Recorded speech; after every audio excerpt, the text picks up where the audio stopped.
Episode 137। मैं तुम्हारे लिए वह सब कर सकती हूँ जो तुम चाहो, यहाँ तक कि अगर तुम मेरा शरीर भी चाहो तो मैं तैयार हूँ। जीवित रहने के लिए चूलिन कुछ भी करने की योजना बनाता है। इसके अलावा लिंगजियो इतनी बहादुर थी, वह वास्तव में लुभा गई थी और लिंगजियो को अपने अधीनस्थ में बदलना चाहती थी और फिर उसे इधर उधर घुमाना चाहती थी।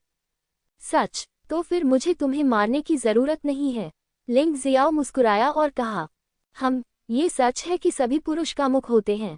इससे मैं आश्वस्त हो गई और इससे मैं सचमुच डर गई। जब हम बिस्तर पर जाएंगे तो मैं वादा करती हूँ कि मैं तुम्हें पूरी तरह से सौंप दूंगी। लिंगजियाओ की बातें सुनकर चूलिन अपने दिल में मुस्कुराए और खुद को गर्व महसूस करने से नहीं रोक सकी। वह आभारी थी कि उसकी बूढ़ी औरत ने उसे इतना आकर्षक शरीर दिया था कि वह इस महत्वपूर्ण क्षण में इसका उपयोग कर सकती थी। हालांकि उसका गर्व केवल कुछ ही पलों तक रहा और उसका चेहरा तुरंत पीला पड़ गया। मैंने बहुत से लोगों को मार डाला है, मैं उन्हें नहीं मारूंगा, लेकिन मुझे तुम्हारी साधना और दिव्य शिराओं को नष्ट करना होगा, नहीं तो तुम दुष्ट औरों को नुकसान पहुंचाना जारी रखोगे। लिंगजियो की ठंडी और दृढ़ आवाज ने चूलिन को पूरी तरह से स्तब्ध कर दिया। अपनी खेती खत्म कर दो, तियानामाई को नष्ट करना चाहते हैं? नहीं नहीं, उसने 5 तत्वों के स्वर्ग के स्तर तक पहुंचने के लिए इतनी मेहनत की, वह इतनी आसानी से नष्ट होने को कैसे सहन कर सकती थी? क्या हम इस पर आगे चर्चा नहीं कर सकते? मैं पिक्सियो द्वीप का अनुयायी हूँ। आपको समझना चाहिए कि पिक्सियो द्वीप क्या दर्शाता है। एक संप्रदाय की शक्ति एक साम्राज्य के बराबर है। यदि आप मुझे अपमानित करते हैं तो आपका अंत अच्छा नहीं होगा। चूलिन ने कहा। तुमने क्या कहा? क्या तुम पिक्सियो द्वीप के शिष्य हो? लिंगजियो एक पल के लिए स्तब्ध रह गया। उन्हें पिक्सियो द्वीप पर गुलाम बनाकर रखा गया और उनके साथ जानवरों जैसा व्यवहार किया गया। हालांकि वह अंत में भागने में सफल रहे, लेकिन उन्हें ज्यादा नुकसान नहीं हुआ और उन्होंने इसका फायदा भी उठाया। लेकिन ऐसा इसलिए है क्योंकि उसके पास क्षमता है, पिक्सियो द्वीप की दया नहीं। यदि उसमें ये क्षमताएं न होती तो शायद वह अब एक सुन्न चलती फिरती लाश होता और शेष जीवन उसे एक पशु की तरह पाला जाता। पिक्सियो द्वीप के प्रति उनकी नाराजगी काफी गहरी है। डर गया क्या? चूलिन मुस्कुराई, शायद उसे लगा कि उसमें आशा है। डर गया क्या? लिंगजियो ने अपना सिर हिलाया और कहा, आपको पछतावा होना चाहिए कि आप पिक्सियो द्वीप के शिष्य हैं। हमें पिक्सियो द्वीप से गहरी नफरत है और मैं आपको अभी जाने नहीं दे सकता। चूलिन एक पल के लिए स्तब्ध रह गई, उसके चेहरे पर हताशा का भाव था। वह जानती थी कि उसका काम खत्म हो गया है। यदि चमत्कार न हुआ होता तो आज उसकी साधना इस घृणित मानव द्वारा नष्ट कर दी गई होती और उसकी दिव्य नसें समाप्त कर दी गई होती और वह अब से अभ्यास करने में सक्षम नहीं होती। चमत्कार उसके पक्ष में लग रहा था। इसी समय 5वीं मंजिल पर एक कमरा खुला और एक व्यक्ति उसमें से बाहर निकला। यह आदमी सफेद कपड़े पहने हुए था और उसके बाल बंधे हुए थे। वह अपने हाथ में सफेद जैद से बना पंखा पकड़े हुए था। वह सुंदर और शिष्ट दिख रहा था और उसे लगा कि वह मार्शल आर्ट का विद्वान है। भाई लिंग, तुम ठीक होने से पहले ही हार क्यों नहीं मान लेते? चूलिन एक कमजोर महिला है।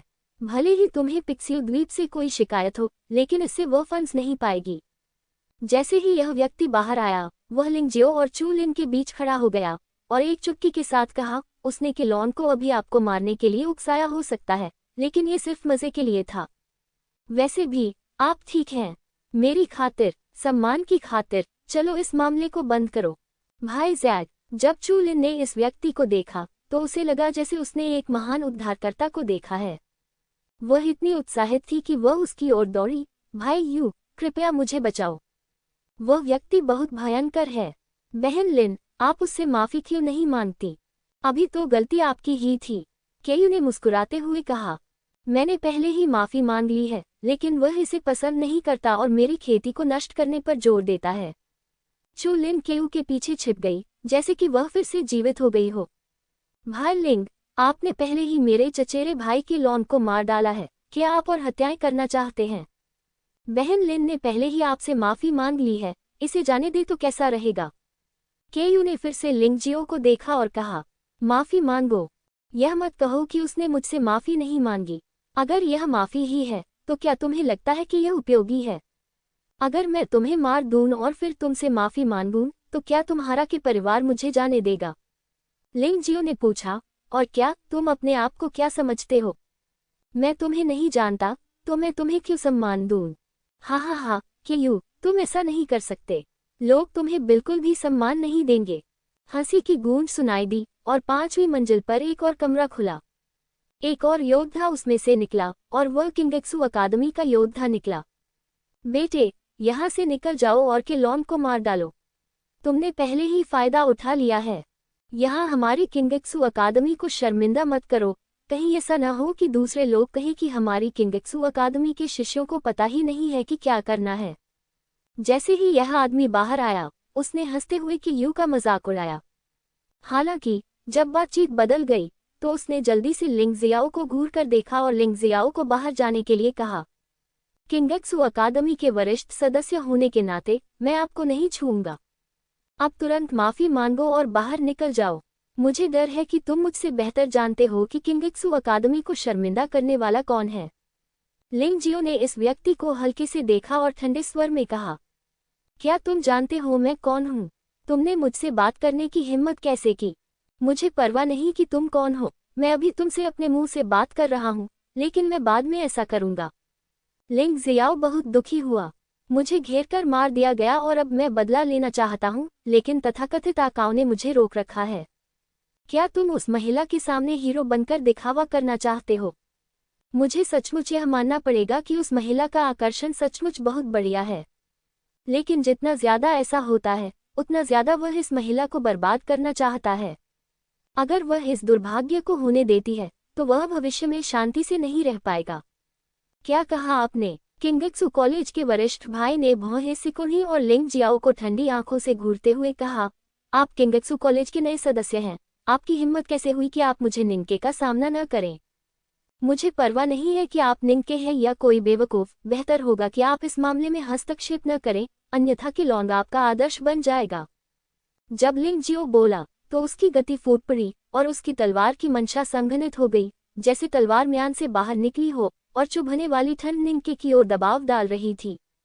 निंके एक क्षण के लिए स्तब्ध रह गया, लेकिन फिर मुस्कुरा दिया। हाँ, मैंने सोचा था कि तुम बहुत बेवकूफ हो, लेकिन तुम तो 3 तत्वों के स्वर्ग के शिखर पर एक कचरे का टुकड़ा हो। मुझे नहीं पता कि किंगेक्सू अकादमी तुम्हारे जैसे आदमी में कैसे दिलचस्पी ले सकती है। निंके ने तिरस्कार पूर्वक कहा, 3 तत्वों के स्वर्ग का शिखर, छोटी सफलता की तलवार की मंशा पर महारत हासिल करना वास्तव में अच्छा है।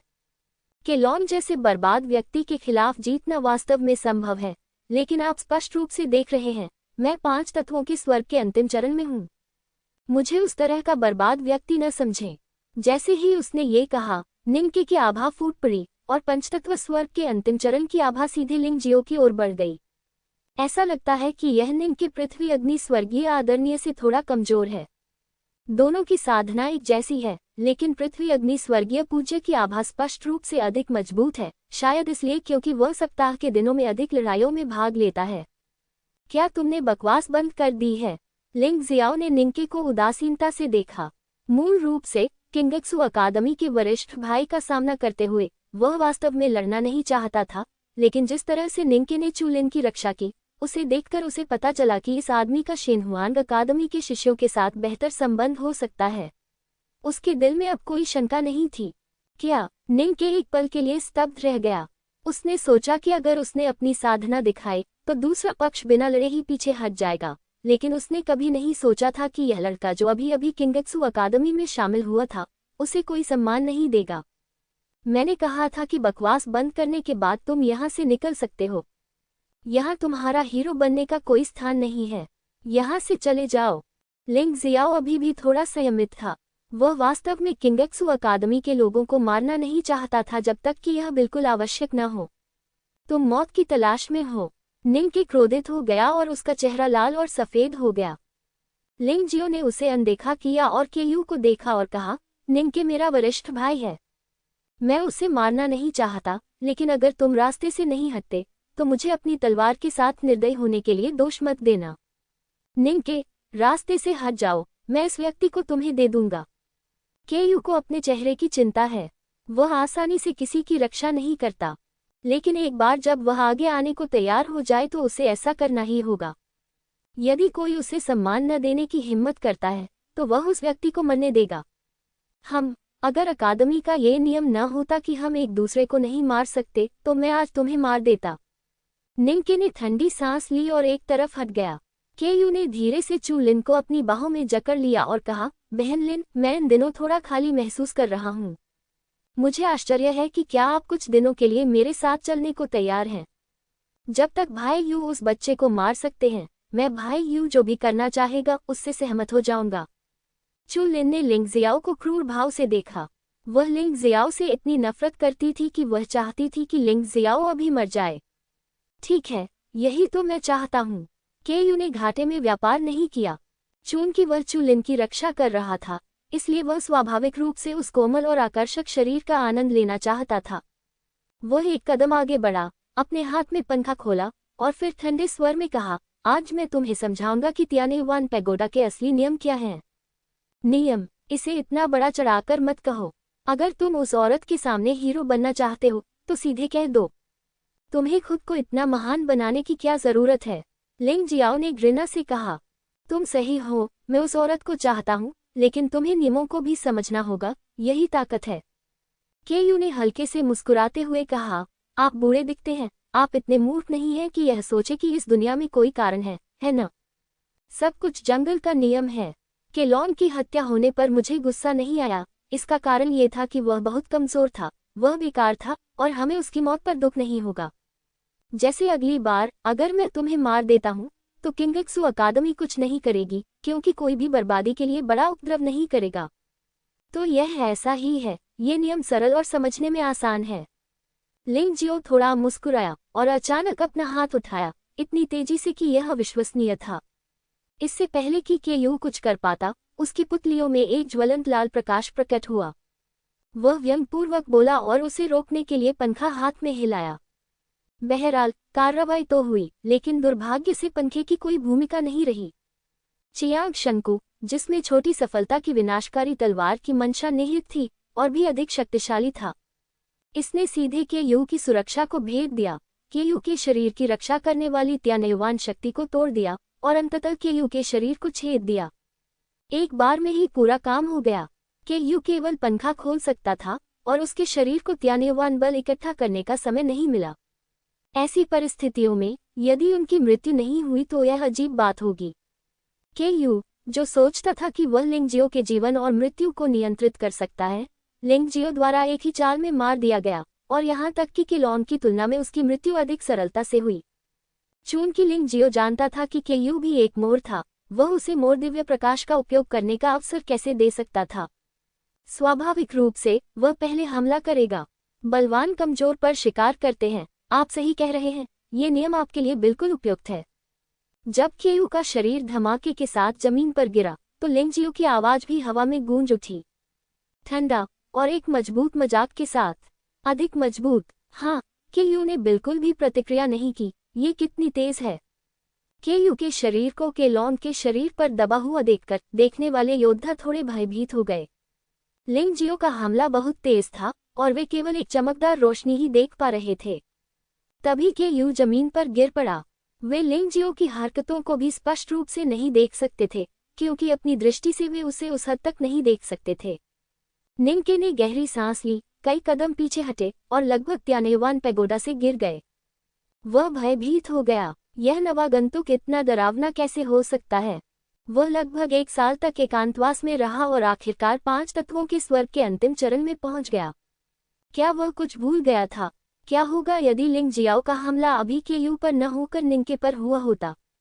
उसने इसके बारे में सोचने की हिम्मत नहीं की, क्योंकि परिणाम स्पष्ट था।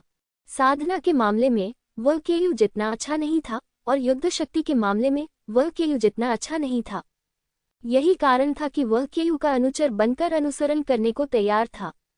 लिंगजियो ने मुस्कुराते हुए निंके को देखा। बस इस साधारण नजर ने निंके को महसूस कराया कि उसके शरीर में खून तुरंत जम गया। भाई निंके, क्या आप अभी भी इस तुच्छ मामले का ध्यान रखना चाहते हैं? लिंगजियो ने हल्के से पूछा। अहम जूनियर भाई लिंग, यह एक गलतफहमी है। ये सब एक गलतफहमी है। मैं जा रहा हूँ, मैं अब जा रहा हूँ। निंके एक लचीले व्यक्ति हैं। यह इस तथ्य से देखा जा सकता है कि उन्होंने शेनहुआंग अकादमी के शिष्य केयू का अनुसरण किया। ऐसा कहा जाता है कि निंगके भी अतीत में जोश और जीवंतता से भरा था और लिंग जियो की तरह अकादमी के सम्मान के लिए लड़ने को तैयार था। लेकिन बाद में निंगके की मुलाकात केयू से हुई और वह बुरी तरह हार गया। तब से वह एक अलग व्यक्ति में बदल गया और पूरी तरह से केयू का गुलाम बन गया। किंगेत्सु अकादमी के कई शिष्यों ने इस व्यक्ति का तिरस्कार किया। अब तुम बाहर निकलना चाहते हो? लिंग जियो ने एक मजाकिया और चिढ़ाने वाली मुस्कान दिखाते हुए कहा, अगर मुझे सही से याद है तो ऐसा लग रहा था कि आप चिल्ला रहे थे कि आप अभी मुझसे निपटना चाहते हैं, है ना? चूंकि आपने ये कह दिया है तो अब एक आदमी की तरह खड़े होने के बारे में क्या ख्याल है? मैं एक आदमी नहीं हूँ, मेरा कोई चेहरा नहीं है और मुझे उम्मीद है कि जूनियर भाई लिंग मेरी जान बख्श देंगे। निंगके ने अपने चेहरे पर 2 बार जोरदार थप्पड़ मारे। ऐसा लग रहा था कि उस चेहरे का उसके लिए कोई मतलब ही नहीं था। मैं तुम्हारी जान बख्श सकता हूँ, लेकिन तुम्हें मेरे लिए कुछ करना होगा।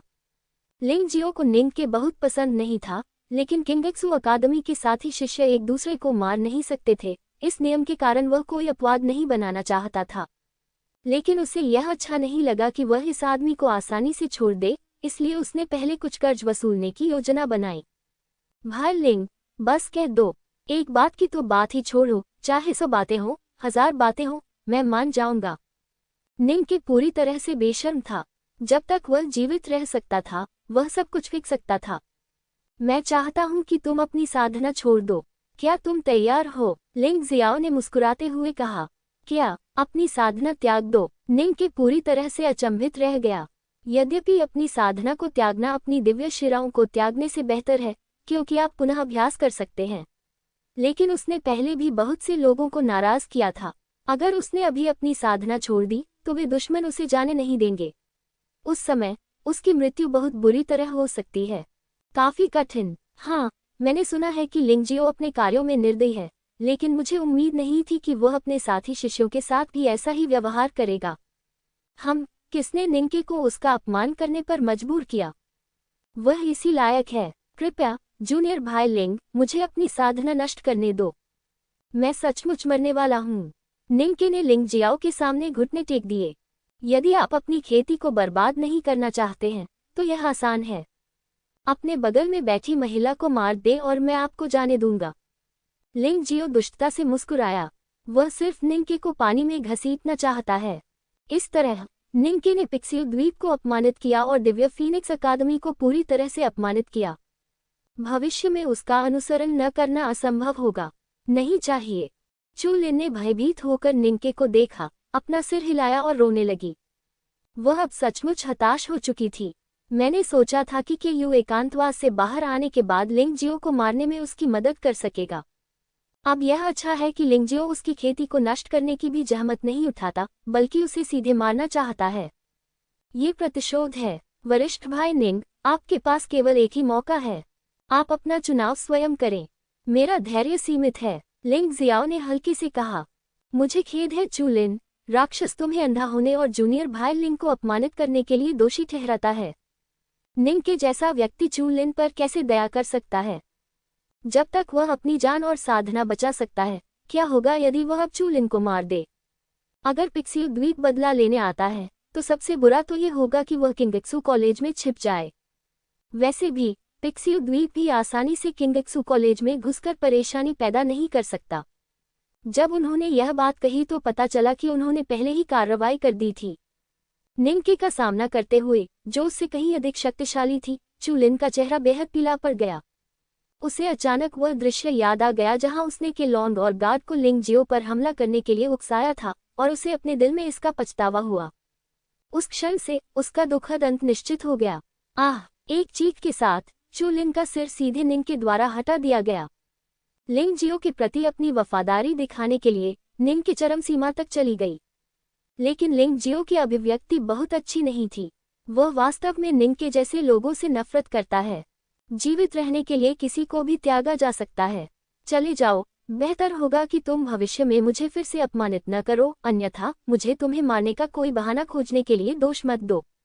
लिंग जियो ने अपना हाथ हिलाया और निंगके से कहा कि वह चले जाए। निंगके वास्तव में सीढ़ियों से नीचे लुढ़क गया। मैल! तिरस्कारपूर्वक कोसते हुए लिंग जियो ने मुड़कर एकल प्रशिक्षण कक्ष में प्रवेश किया।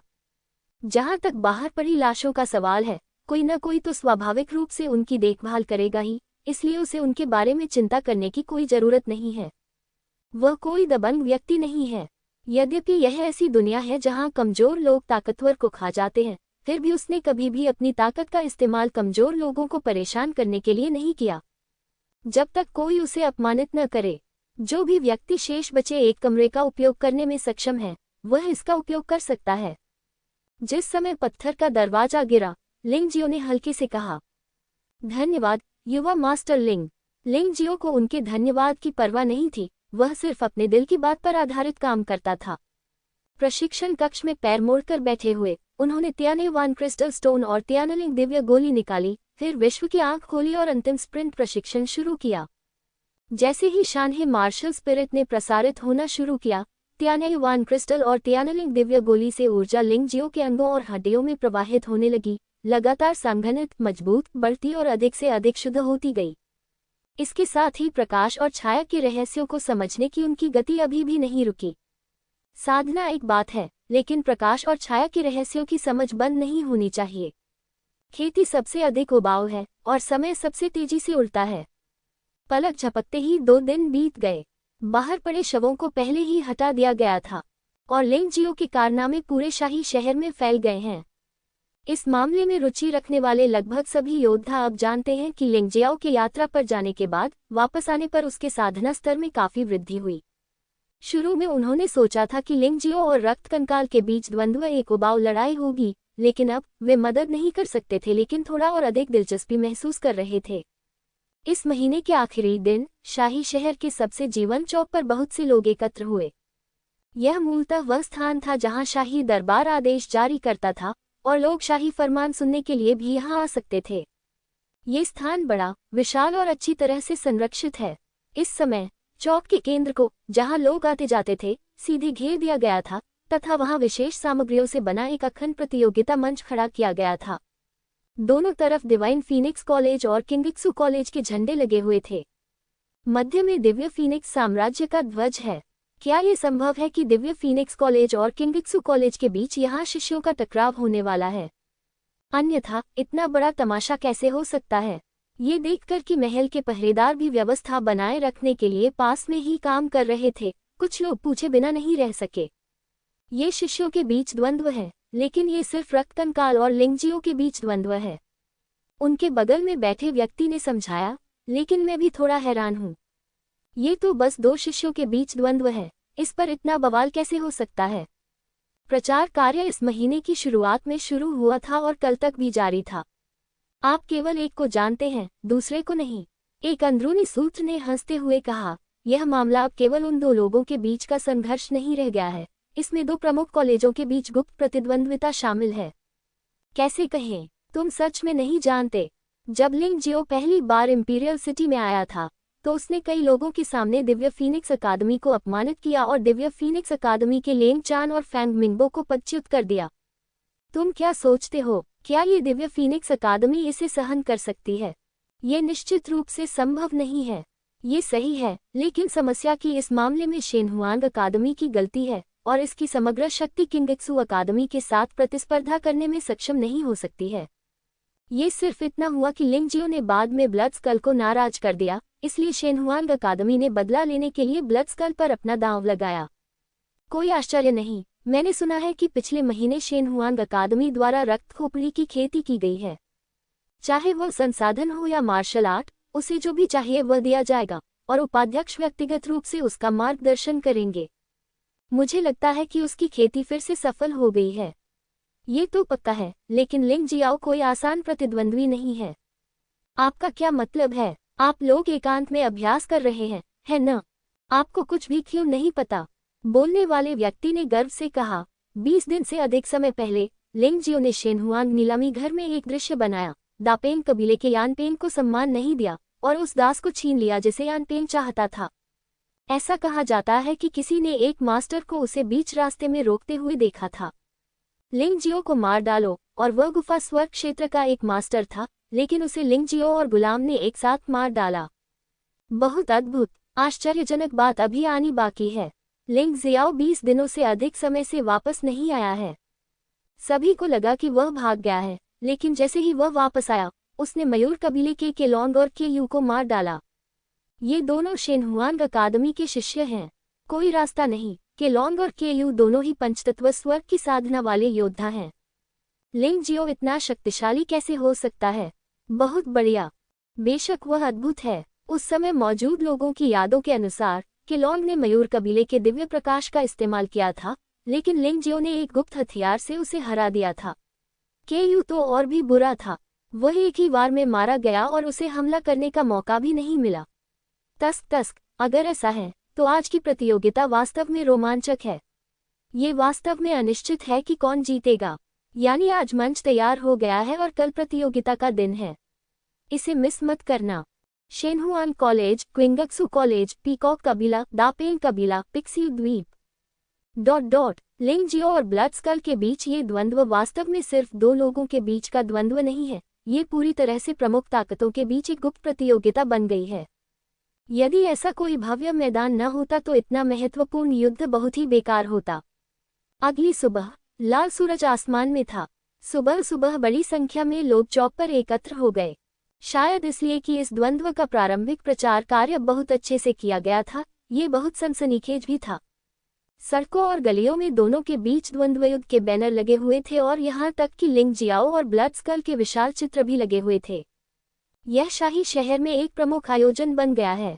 शुरुआत में लिंग जियो और ब्लड स्कल 1 महीने में द्वंद्व युद्ध के लिए सहमत हुए, लेकिन विशिष्ट समय निर्धारित नहीं किया गया था। ये सुबह, दोपहर या शाम भी हो सकता है। भले ही इन लोगों ने यहाँ इंतजार करते हुए समय बर्बाद किया हो, लेकिन वे इस तरह के सार्थक द्वंद्व को चूकना नहीं चाहते थे। जब लाल सूरज ने अपना लाल वस्त्र फीका कर दिया और सुनहरे कवच में बदल गया, तो खूनी खोपड़ी सामने आई। उसकी रक्तरंजित पोशाक और उसकी मृत्यु की भयावह आभा ने कई योद्धाओं को गुप्त रूप से भयभीत कर दिया था। मैंने तुम्हें 1 महीने से नहीं देखा है, लेकिन खूनी खोपड़ी लगातार 2 चरणों को पार कर चुकी है और 5 तत्वों के स्वर्ग के अंतिम चरण तक पहुंच गई है। चर्चा सुनकर खूनी खोपड़ी ठंडी मुस्कान के साथ मुस्कुराई।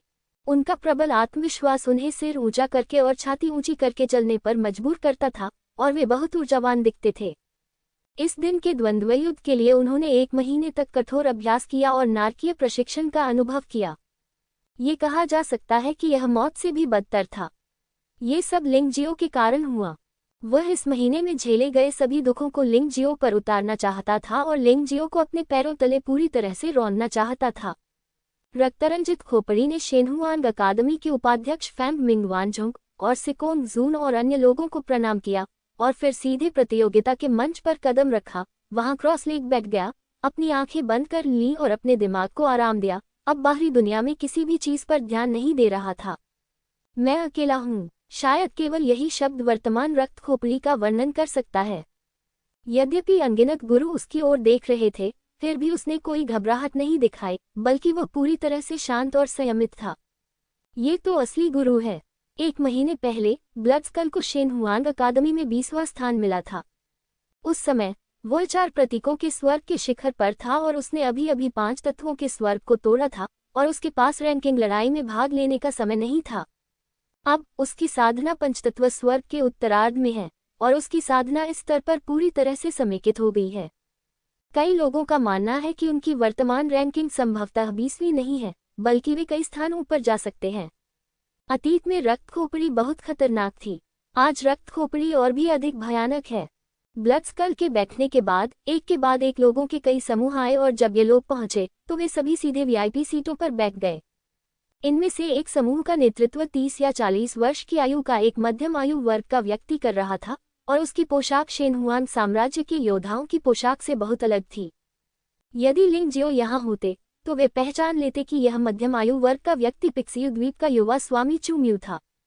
वह मूल रूप से लिंग जियो का शिकार करने के लिए शेनहुआन साम्राज्य के शाही शहर में आया था, लेकिन उसने यह उम्मीद नहीं की थी कि यहाँ उसने जो पहली बात सुनी वही ये थी कि उसकी बहन चूलिन की हत्या कर दी गई थी।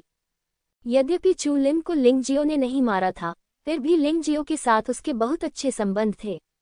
उसे इस बात की परवाह नहीं थी कि किसने किसको उकसाया या किसने पहले इसे शुरू किया।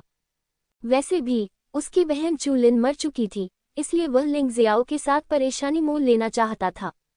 दूसरी ओर मोर फीनिक्स के बेटे कोंग हे ने मोर कबीले की प्रतिभाओं के एक समूह का नेतृत्व किया और वहां बैठ गए, और उनकी आंखें भी बहुत ठंडी थीं।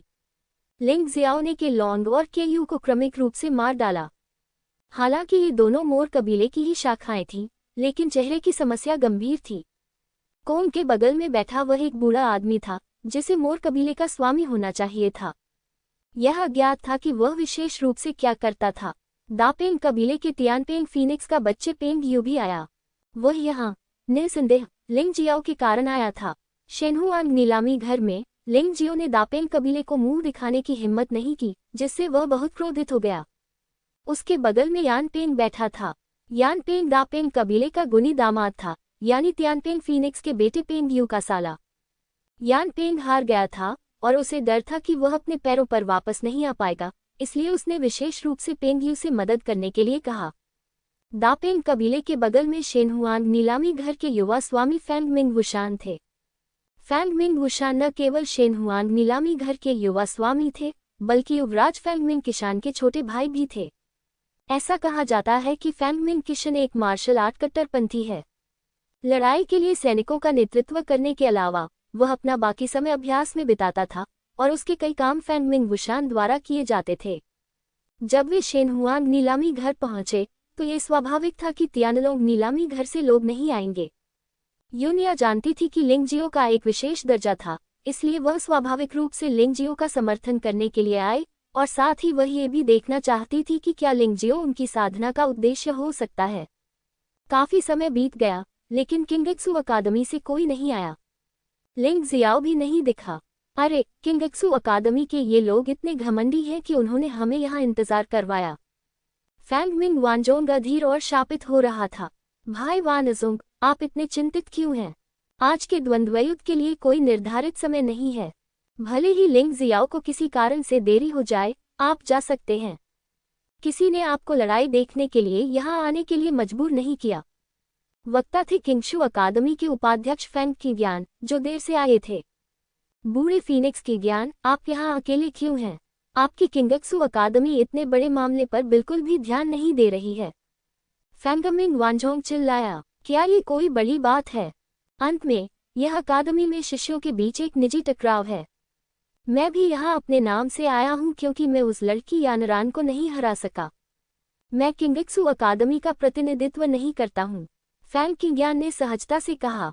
ये बहुत उच्च स्तरीय बयान कहा जा सकता है। हम किंगक्सू अकादमी में लड़ाई की बिल्कुल भी परवाह नहीं करते हैं, लेकिन आप दिव्य फीनिक्स अकादमी में इसे एक खजाने की तरह मानते हैं। अगर हम हार भी गए तो कोई बात नहीं, वैसे भी हम इसे गंभीरता से नहीं लेते। अगर हम जीत गए तो आपकी दिव्य फीनिक्स अकादमी पूरी तरह से शर्मिंदा हो जाएगी। तुम्हारा मुंह बहुत अच्छा है।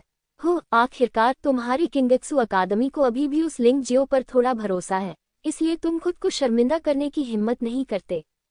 सिकोंग जुन ने बीच में कहा, इसके विपरीत हमें परवाह नहीं है। ऐसा इसलिए है क्योंकि हम लिंगजियो पर भरोसा करते हैं। चाहे आपकी दिव्य फीनिक्स अकादमी कितनी भी कोशिश कर ले, आज की लड़ाई में ब्लड स्केलेटन निश्चित रूप से हार जाएगा।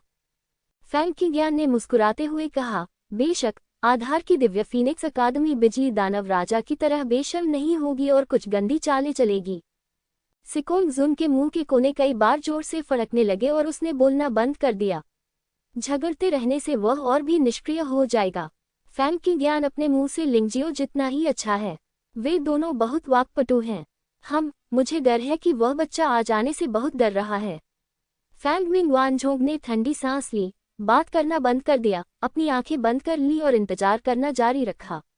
चूंकि वह मौखिक रूप से नहीं लड़ सकता, इसलिए वह केवल ब्लड स्केलेटन को लिंगजियो को हराने की अनुमति दे सकता है ताकि वह वापस लड़ सके।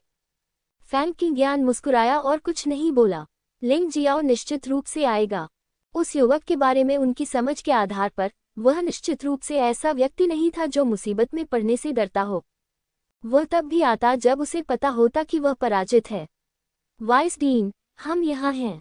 कुछ ही देर बाद Fang Yanran, Ji Ming Kung, ल्यान युआ और अन्य लोग भी आ गए। लिंग जियाओ कहाँ है? फैंग की ज्ञान ने पूछा। अभी भी एकांतवास में। मैंने लेंग मेई से सुना कि वह जल्द ही बाहर आ जाएगा। दाई यूलिंग लेंग मेई को जानती थी। आखिरकार उन दोनों ने लिंजे के अधीन काम किया था। लेंग मेई, ओह, ये वही लड़की है जिसे लिंग जियो ने पहले बचाया था। वह बहुत शक्तिशाली है, दाई यूलिंग ने समझाया। हाँ, ये लड़का वास्तव में भाग्यशाली है। यानरान, अगर तुम कड़ी मेहनत नहीं करोगे तो मुझे डर है कि उसे दूसरे लोग छीन लेंगे। फैंग किंगयान ने हंसते हुए कहा। वाइस डीन, आप किस बारे में बात कर रहे हैं? मैंने पहले ही कहा है कि मेरा इरादा केवल लिंग जियो के प्रति अपना आभार व्यक्त करना है, और मेरे पास इसके अलावा और कोई विचार नहीं है। फैंग यानरान चिंतित था और जल्दी से विषय बदल दिया। वैसे अंकल किंगयान, मेरे चचेरे भाई ने कहा था कि वह आ रहा है, लेकिन वहां कोई नहीं था। खैर, वहां की सीट उसके लिए आरक्षित है, कोई भी इसे लेने की हिम्मत नहीं करता। वीआईपी स्टैंड में बीच में 2 कुर्सियां हैं, एक फैंग यनशान के लिए है और दूसरा फेंगमिंग किशान के लिए है। चाहे वे आए या न आए, ये कुर्सी तैयार होनी चाहिए, ये नियम है। मिंग कोंग, यू एर और आप सभी कृपया मेरे साथ बैठ जाए। यहाँ का दृश्य बेहतर है, और वैसे भी यहाँ अभी भी बहुत सारी खाली सीटें हैं। फैंग यानरान ने सिर हिलाया, फिर जी मिंग कोंग, लेन युए और अन्य लोगों की ओर मुड़े। ठीक है। हालांकि वे सभी लिंग जियाओ के बारे में चिंतित थे, लेकिन यहाँ खड़े होकर उसका इंतजार करना कोई विकल्प नहीं था। बैठना बेहतर होगा, शायद लिंग जियाओ जल्द ही आ जाएगा। रुकना। जैसे ही फैंग यानरान बैठे और जी मिंग कोंग और अन्य लोग उस सीट पर बैठना चाहते थे, उन्हें मयूर कबीले और दापेंग कबीले के रक्षकों ने रोक दिया। क्या गलत? फैंग यानरान ने भौहें सिकुड़ी।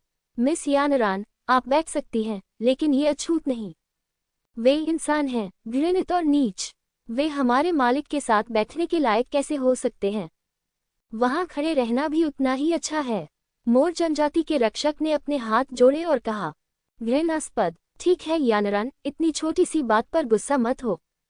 हम खड़े रह सकते हैं, हम सभी योद्धा हैं, इसलिए हम थकेंगे नहीं। लैन यू एर परेशानी पैदा नहीं करना चाहती थी और उसने मामले को निपटाने का निर्णय लिया। उसने ऐसा कहा, और जी मिंग कोंग ने कुछ और नहीं कहा। हालांकि बाकी लोग थोड़े दुखी महसूस कर रहे थे, लेकिन वे केवल खड़े रह सकते थे। ये सवाल यह नहीं है कि आप थके हुए हैं या नहीं, ये तो ठेठ भेदभाव और अपमान है। यदि आप बैठते नहीं हैं तो आप स्पष्टतः दूसरों से हीन हैं। बेशक, वे लैन यू एर को दोष नहीं देते। लैन युआ का चरित्र एक बड़ी बहन की तरह है, वह उम्मीद करती है कि हर कोई सुरक्षित रहे और वह परेशानी पैदा नहीं करना चाहती। हुन्फ, ये सही बात है, तुम बहिष्कृत हो। मयूर जनजाति और दापेंग जनजाति के रक्षकों ने तिरस्कारपूर्वक कुछ कहा। हालांकि वे सिर्फ 2 जातियों के गुलाम हैं, फिर भी वे अपने बारे में अच्छा महसूस करते हैं। वे इंसानों को भी गंभीरता से नहीं लेते। मुझे नहीं पता कि उन्हें यह आत्मविश्वास कहाँ से मिलता है। एक और घंटा बीत गया और कई लोग इंतजार करने के लिए अधीर हो गए। कुछ लोगों ने तो अपना सूखा खाना भी निकाल कर खा लिया, और आसमान की ओर देखकर थोड़ा दुखी भी हुए। फैंग मिंग वानझोंग ने अपनी आंखें खोली और शाप दिया। फैंग किंगयान, आपकी किंगत्सु अकादमी बहुत मजबूत नहीं है, लेकिन शिष्य बहुत प्रभावशाली हैं। इतने सारे लोगों को यहाँ उसका इंतजार करने दो। लानत है, अगर वह आता है मुझे उसे नष्ट करना होगा। यदि आप प्रतीक्षा नहीं कर सकते तो आप जा सकते हैं। कोई भी आपको यहाँ प्रतीक्षा करने के लिए मजबूर नहीं कर रहा है। मैंने पहले ही कहा है कि ये 2 साधारण शिष्यों के बीच एक द्वंद्व है। इतना बड़ा उपद्रव करना पहले से ही लोगों और धन की बर्बादी है। भाई वानझोंग के मामलों में मैं व्यस्त हूँ, वापस जाने के बारे में क्या ख्याल है? फैंग क्विंगयान ने व्यंग्यात्मक ढंग से कहा। बेवकूफ, तुम्हारा क्या मतलब है? क्या ये लिंग जियो तुम्हारी किंगत्सु अकादमी का शिष्य नहीं है? क्या तुम चाहते हो कि ये सभी लोग व्यर्थ ही यहाँ आए? फैंग मिंग वानझोंग और भी अधिक क्रोधित हो गया। यह एक मजाक है। ऐसा लगता है कि यह आपकी दिव्य फीनिक्स अकादमी है जिसने इस प्रतियोगिता मंच की स्थापना की है और यहाँ तक कि देखने के लिए शुल्क भी लिया है। क्यों? क्या आपको डर है कि ये द्वंद्व नहीं चल पाएगा और आपकी दिव्य फीनिक्स अकादमी शर्मिंदा होगी? आप इसके लायक हैं। फैंग किंगयान मुस्कुराया। फैंग मिंग ने अपने दांत पीस लिए। वह फैंग किंगयान की बातों का खंडन करने में असमर्थ था। इस प्रतियोगिता के लिए उन्होंने खूब प्रचार किया था और ढेर सारे आध्यात्मिक पत्थर खर्च किए थे, इसलिए उन्हें निश्चित रूप से दर्शकों की फीस से कुछ पैसे वापस मिलने की उम्मीद थी। यदि लिंग जियो वास्तव में नहीं आया तो वे वास्तव में उपस्थित योद्धाओं को समझाने में सक्षम नहीं होंगे। मैंने बहुत समय से सुना है कि लिंग जियाओ तियानलोंग महाद्वीप का चुना हुआ बच्चे है। वह बेहद घमंडी है और किसी को भी गंभीरता से नहीं लेता। आज ऐसा लगता है कि यह वास्तव में मामला है। ऐसा जरूरी नहीं है। हो सकता है कि उसने आत्महत्या कर ली हो क्योंकि वह जानता था कि वह रक्त कंकाल को नहीं हरा सकता और इतने सारे लोगों के सामने हारना बर्दाश्त नहीं कर सकता था। बेतुका मत बनो। अगर वह सचमुच उस तरह का व्यक्ति है तो वह दिव्य फीनिक्स साम्राज्य छोड़ने के बाद कभी वापस नहीं आएगा। वह सचमुच अभ्यास कर रहा होगा। ये सच है। चलो थोड़ा और इंतजार करते हैं। लेकिन जितना ज्यादा हम इंतजार करेंगे डिवाइन फीनिक्स अकादमी को उतना ही ज्यादा नुकसान होगा। क्यों? तुम्हें पता नहीं, शेनहुआंग अकादमी ने जब युद्ध देखने के लिए शुल्क लेने की घोषणा की तो उसने केवल इतना कहा कि सुबह से शाम तक शुल्क लगेगा। अगर लिंग जियो शाम के बाद आता है तो शेनहुआंग अकादमी को एक भी आध्यात्मिक पत्थर नहीं मिलेगा। यह मुआवजा नहीं है। मर गए। हा, ये सच है। अब मुझे आश्चर्य है कि क्या ये बच्चा लिंग जियो जानबूझकर समय में देरी कर रहा है, सिर्फ दिव्य फीनिक्स अकादमी को सुधारने के लिए। ये सचमुच संभव है। हालांकि उन्होंने ऐसा कहा, लेकिन योद्धा अभी भी वहां से जाने के लिए अनिच्छुक थे और अभी भी वहां बैठे इंतजार कर रहे थे। ज्यादा से ज्यादा जब उन्हें प्यास लगती तो वे थोड़ा पानी पी लेते और जब उन्हें भूख लगती तो कुछ खा लेते। अखाड़े में ब्लड स्कल पैरों को क्रॉस करके बैठा था, मानो बाहरी दुनिया की किसी भी चीज से उसका कोई लेना देना नहीं था। लेकिन वास्तव में वह अपने दिल में बहुत क्रोधित भी था। उसे लोगों का इंतजार करना सबसे अधिक नापसंद था। कुछ घंटों तक इंतजार करना तो दूर की बात है, अगर वह एक पल के लिए भी इंतजार करता तो वह इतना क्रोधित हो जाता कि लोगों को मार डालता। लिंग जियो को मरना ही होगा और ये दुखद होगा, रक्त खोपड़ी ने अपने दिल में क्रूरता से कहा।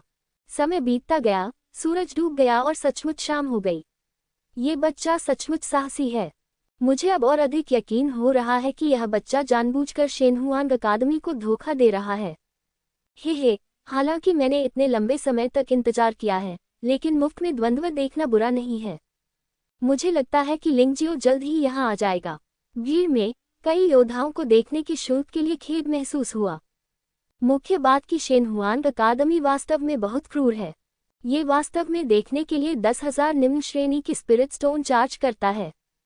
ये निश्चित रूप से अधिकांश योद्धाओं के लिए कोई छोटी रकम नहीं है।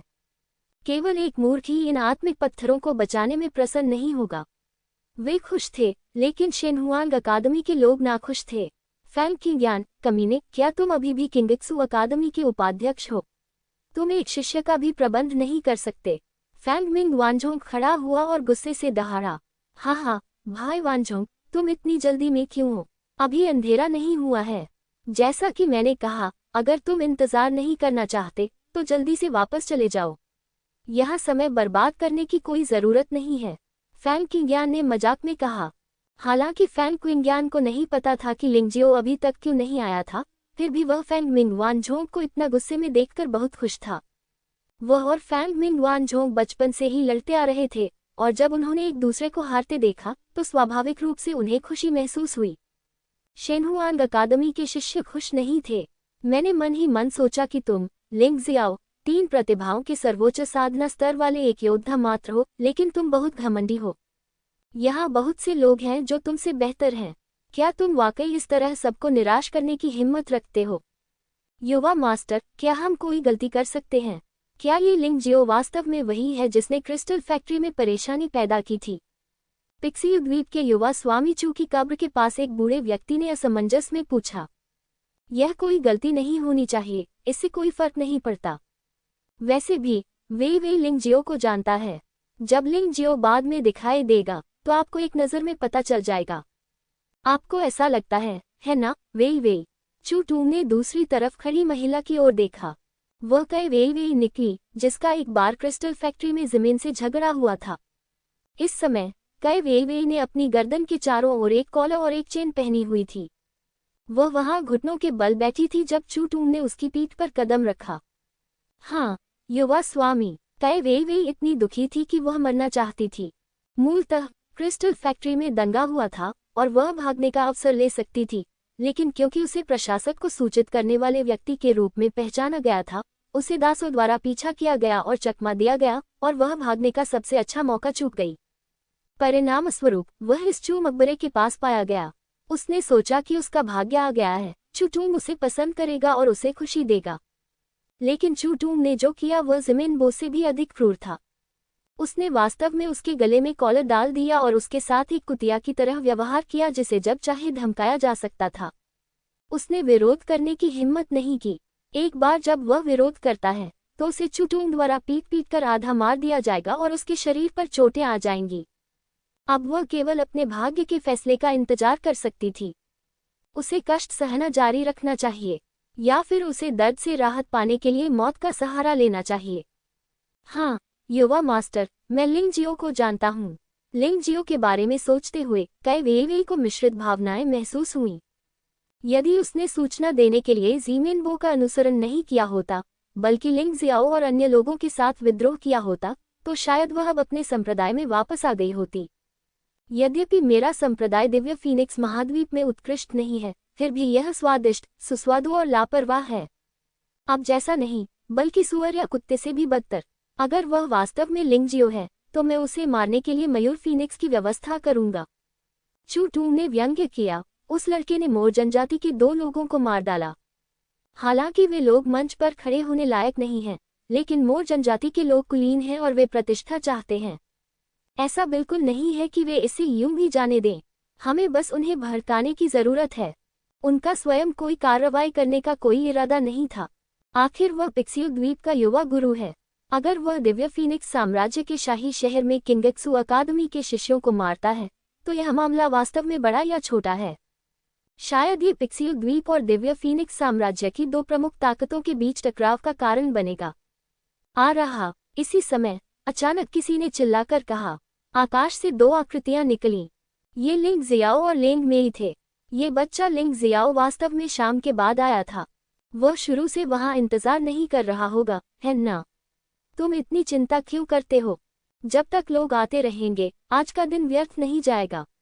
लिंग जियाओ ने काले रंग की पोशाक पहन रखी है और उसके लंबे काले बाल हैं जिससे वह रहस्यमयी लग रहा है। जब वह प्रतियोगिता मंच के नीचे उतरे तो उनके चारों ओर खड़े लोगों ने स्वाभाविक रूप से उनके लिए प्रतियोगिता मंच पर आने का रास्ता बना दिया। यदि कोई ध्यान से देखे तो उसे पता चलेगा कि जब लिंग जियो उतरा तो जमीन से धुआं या धूल का एक भी कण नहीं उड़ा। ये शरीर की सूक्ष्म कुशलता का प्रकटीकरण है। यहाँ तक कि उससे कहीं अधिक उच्च साधना स्तर वाले योद्धा भी अपने शरीर कौशल की सूक्ष्म अवस्था तक पहुँचने में सक्षम नहीं हो सकते। सूक्ष्म शारीरिक कौशल के साथ आप अपने शरीर पर सूक्ष्म नियंत्रण प्राप्त कर सकते हैं। यदि तुम भारी होना चाहते हो तो भारी हो जाओ, यदि तुम हल्का होना चाहते हो तो हल्का हो जाओ।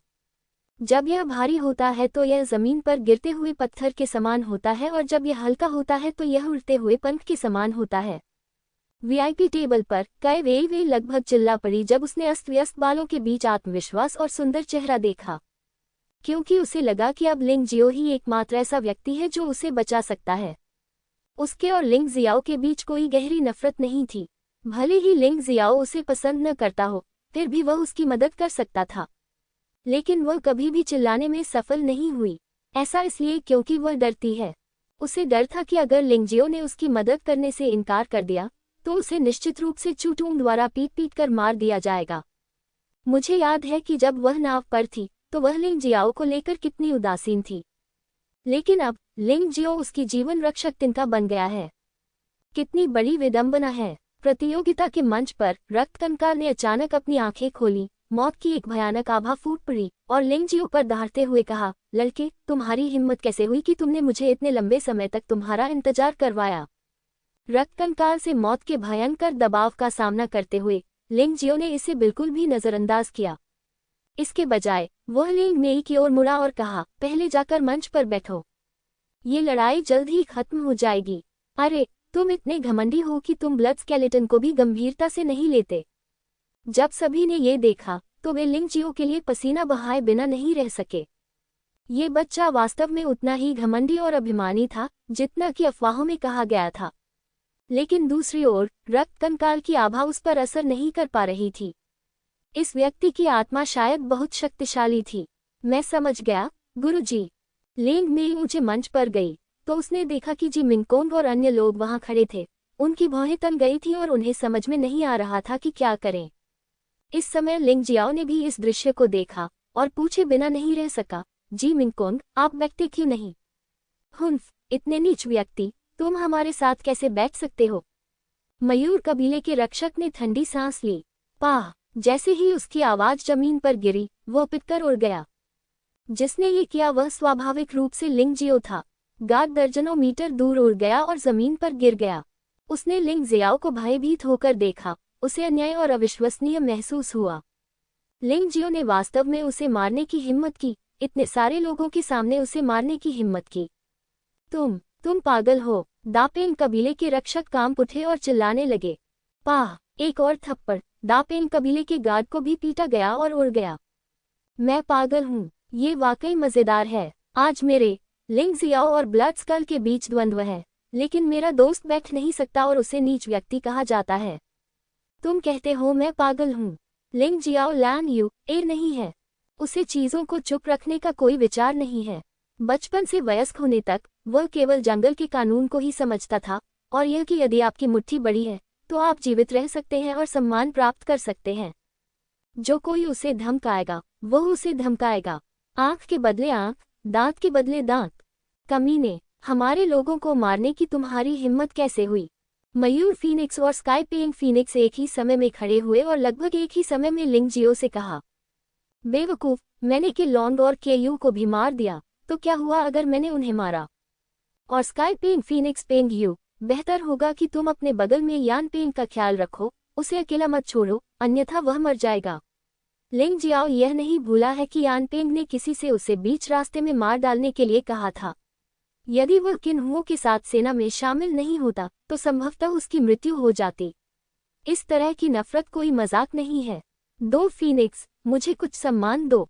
आज उसके और मेरे बीच द्वंद्व युद्ध है।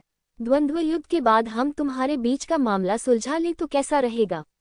इस समय रक्त खोपड़ी बोली, हे, ये सच है। लिंग नाम का ये व्यक्ति वैसे भी जीवित नहीं बचेगा। मरे हुए आदमी से बहस करने का क्या मतलब है? मोर फीनिक्स का बच्चा कौन है? उम्मीद के मुताबिक उपहास करते हुए बैठ गया। वह अब तक के लॉन्ग और के यू की हत्याओं को सहन कर सकता था, लेकिन वह मात्र गार्डों की हत्या को क्यों नहीं सहन कर सका? बच्चे, मुझे थोड़ी देर और जीने दो। पेंग यू, तियान पेंग हुआंग गजी ने भी उपहास किया और बैठ गए। बहुत बढ़िया, विंगकोंग कृपया बैठ जाइए। फैंग यानरान ने जल्दी से लैन युआ और अन्य लोगों को बैठने के लिए आमंत्रित किया। मूल रूप से अभिजात वर्ग के खंड में केवल कुछ ही लोग थे और अभी भी कई खाली सीटें थीं। जी मिंगकोंग और अन्य लोगों ने स्थिति का फायदा उठाया और बैठ गए। इसके बाद लिंग जियो प्रतियोगिता मंच पर कूद गया और रक्त कंकाल को देखने लगा। यहाँ मरने का इंतजार करने के लिए धन्यवाद। ये कहने के बाद लिंग जियो की आभा अचानक फट गई और उसकी भयंकर तलवार की मंशा ने हवा में रक्त कंकाल को छेद दिया। तुम ही वह हो जो अंततः मरने आए हो। स्वाभाविक रूप से रक्त कंकाल को पीछे नहीं छोड़ा जा सकता था और मृत्यु की आभा एक कंकाल में बदल गई और लिंग जियो की ओर बढ़ गई। उन दोनों ने वैसा ही मुकाबला किया जैसा उन्होंने कहा था, दर्शकों को कोई मानसिक तैयारी दिए बिना। तलवार का इरादा एक ठोस शरीर में संघनित हो गया और सीधे शून्य को भेद दिया, जिससे तलवार का उपयोग करने वाले कई लोग चौंक गए। यह ज़ियाओ चेंग तलवार इरादे का 5वां स्तर है। तो अफवाहें सच हैं।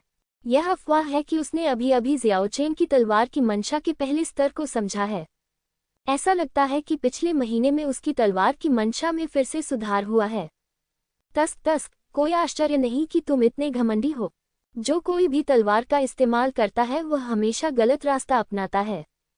खून से लाल कंकाल तलवार के इरादे से टकराया और हल्की सी भी पड़ गई। इससे खून से लाल कंकाल का चेहरा बहुत बदल गया। 5 तत्वों के स्वर्ग के बाद के चरण में उनकी आत्मा शक्ति वास्तव में लिंग जियो जितनी अच्छी नहीं है। क्या वास्तव में उनका दमन किया गया था? इसमें कोई आश्चर्य की बात नहीं है कि जब उसने लिंग जियो को धमकाने के लिए मौत की आभा का इस्तेमाल किया तो लिंग जियो ने कोई प्रतिक्रिया नहीं की। घृणित, चून की आत्मा की शक्ति का कोई मुकाबला नहीं है, इसलिए हमारे पास कार्रवाई करने के अलावा कोई विकल्प नहीं है। ब्लड स्केलेटन समझता है कि अगर ऐसा ही चलता रहा तो उसे निश्चित रूप से नुकसान उठाना पड़ेगा।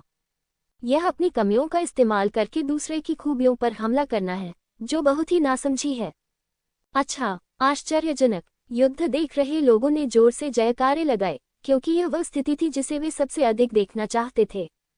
कमजोर ने मजबूत को हराया और प्रतिकूल मानव ने डार्क फायर फीनिक्स कबीले के शक्तिशाली योद्धा को हराया।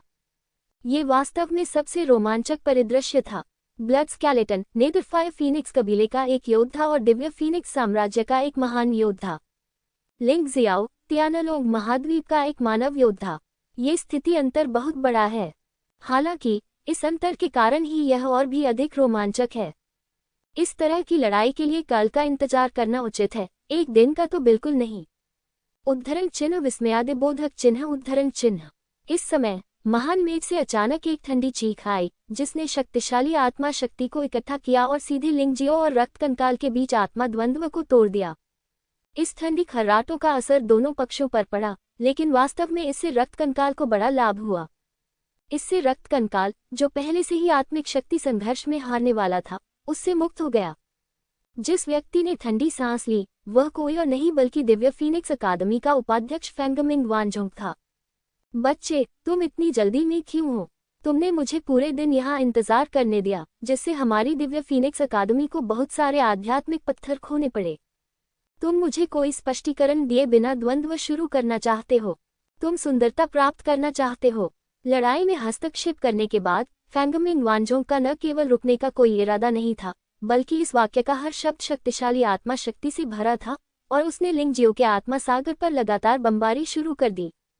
भले ही लिंगजियो की आत्मा एक गुफा स्वर्ग क्षेत्र योद्धा के समान थी, फिर भी वह नियान क्षेत्र के स्वामियों के हमलों से गंभीर रूप से घायल हो गया था। आध्यात्मिक समुद्र फटने जैसा लग रहा था और यह अत्यंत असुविधाजनक था। लिंगजियो ने अपना सिर वहीं पकड़ लिया। दर्द ऐसा था मानो उसके सिर में हजारों सुइयां चुभ गई हों। इतना ही नहीं, ये दृश्य देखकर रक्त कंकाल का हमला रोकने का कोई इरादा नहीं था। इसके बजाय उसने उसे धमकाया और लिंगजियो के शरीर पर जोर से मुक्का मारा।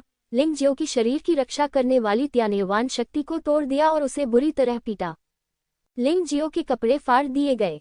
सौभाग्य से लिंगजियो की शारीरिक सुरक्षा बेहद मजबूत थी और वह इस प्रहार से गंभीर रूप से घायल होने से बचने में सक्षम था। रोल महत्वपूर्ण क्षण में लिंगजियो के शरीर में छिपी मानव राजा की शक्ति फूट पड़ी, जिसने न केवल फेंगमिंग की 10,000 आत्माओं को पीछे धकेल दिया, बल्कि एक तिरसल कीट की तरह फेंगमिंग के 10,000 आध्यात्मिक समुद्र में भी घुस गई। दूसरों के साथ वैसा ही व्यवहार करे जैसा वे दूसरों के साथ करते हैं। फेंगमिंग वानजोंग बुरी तरह चिल्लाया और उसके मुंह से पुराना खून बह निकला। उसका चेहरा बहुत पीला पड़ गया था, उसके चेहरे पर खौफनाक भाव था। जहां तक रक्त कंकाल का प्रश्न है, वह जवाबी झटके के बल से उड़ गया और प्रतियोगिता मंच से सीधे नीचे गिर गया, जिससे जमीन पर एक गहरा गड्ढा बन गया। सोने की तरह चमकता शरीर और लंबे बाल जो पूरी तरह सुनहरे हो गए हैं। इस समय लिंगजियाओ युद्ध के देवता की तरह था। ये दृश्य देखकर सभी लोग स्तब्ध रह गए। ये घटनाक्रम इतनी तेजी से हुआ कि कई लोगों को स्थिति समझ ही नहीं आई। यहाँ तक कि फैंग किंग्यान के पास भी लिंगजियो की मदद करने का समय नहीं था। उसके चेहरे पर आश्चर्य और खुशी झलक रही थी। लिंगजियाओ का प्रदर्शन उसकी उम्मीदों से कहीं ज्यादा था। हो सकता है कि इस बच्चे के शरीर में कोई आश्चर्यजनक शक्ति छिपी हो। लिंगजियाओ बहुत खुश नहीं था, क्योंकि उसके पास केवल 7 कड़ाहियों में मानव राजा की शक्ति ही बची है। यह एक सीमित शक्ति है और एक बार इसका उपयोग हो जाने पर यह समाप्त हो जाएगी। अगर अभी उसकी जान खतरे में न होती तो मैं उसे मारने के लिए इसका इस्तेमाल न करता। अपने सुनहरे बालों को लहराते हुए लिंगजियो ने फेंगमिंग वानजोंग को देखा और ठंडे स्वर में कहा, बेशक बूढ़े आदमी, आप शेनहुआंग अकादमी के उपाध्यक्ष भी हैं, लेकिन आपने वास्तव में एक जूनियर के खिलाफ साजिश रचने के लिए ऐसे घृणित साधनों का इस्तेमाल किया है। कोई आश्चर्य नहीं कि शेनहुआंग अकादमी ऐसे बेशर्म लोगों से भरी हुई है। अब मैं इसे पूरी तरह से समझ गया हूँ। ये वास्तव में मामला है कि ऊपर की बीम सीधी नहीं है और नीचे की बीम टेढ़ी है। मुझे मत बताओ कि तुमने ऐसा नहीं किया।